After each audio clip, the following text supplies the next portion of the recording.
C'est une jeune couturière de 17 ans qui, en voulant forcer sur comment on appelle ça, son aiguille, là, elle a cassé son aiguille et elle s'est retrouvée avec une plaie, un corps étranger intraoculaire.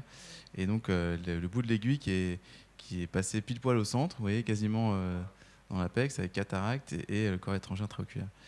Je vais vous montrer. Ça, ouais, voilà. 15 ans, ouais.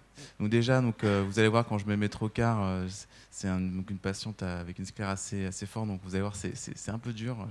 Donc, donc des fois, il faut pas hésiter à faire une préincision, désinsérer, faire une préincision. Donc voilà, je mets les trocars avant, ensuite je vais faire une phaco standard. Et donc voilà, toujours le même problème chez les patients jeunes de décoller la hyaloïde. Donc maintenant, je vais essayer avec une aiguille. Alors parce que là, je vais le faire, vous allez voir, à la pince. Mais c'est vrai que le faire à l'aiguille, je vais essayer.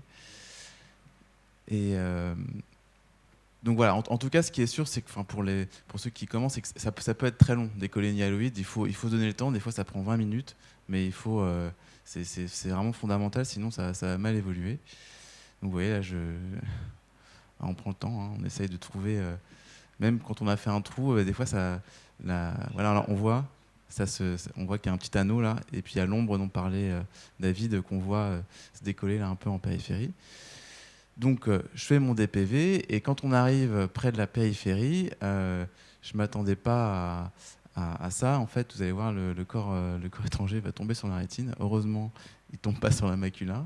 Alors je ne sais pas, voilà, s'il y a des trucs pour éviter ça. Que c'est vrai que là...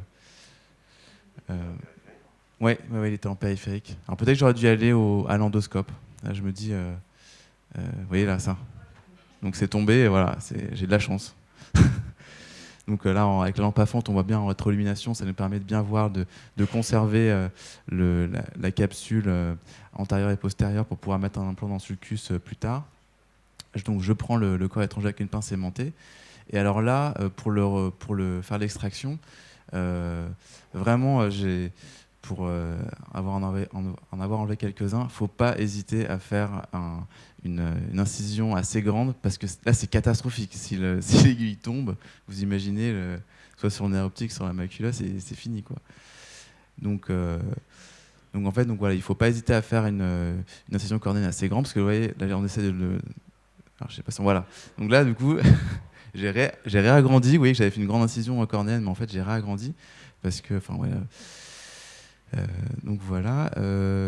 Donc après, sur la dissection, au niveau de l'endroit où il y avait le corps étranger, je prends beaucoup de temps. Alors je fais mon orientation là sans désinsérer la con, donc ce qui peut gêner un peu. D'ailleurs, c'est pour ça que je pense que j'ai une hypotonie, parce que du coup, mon trocar d'infusion, il se plie, et du coup, j'infuse plus dans mon œil. Et donc après, mon vitré en périphérie, là, chez cette patiente jeune, je le fais avec la pince, mais en fait, je m'aperçois que dès que je tire ma hyaloïde postérieure, en fait, j'ai un petit trou et je crée un décollement de rétine. Donc, il y a un moment... ça s'arrête. Bon, c'est pas grave.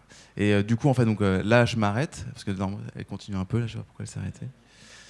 Et en fait, du coup, j'ai juste fait un coup de cryo en regard de la déhiscence rétinienne, et j'ai fait un échange après sous gaz, et je l'ai tamponné avec du C2F6, et puis ça suffit, même si j'ai pas pu tout disséquer.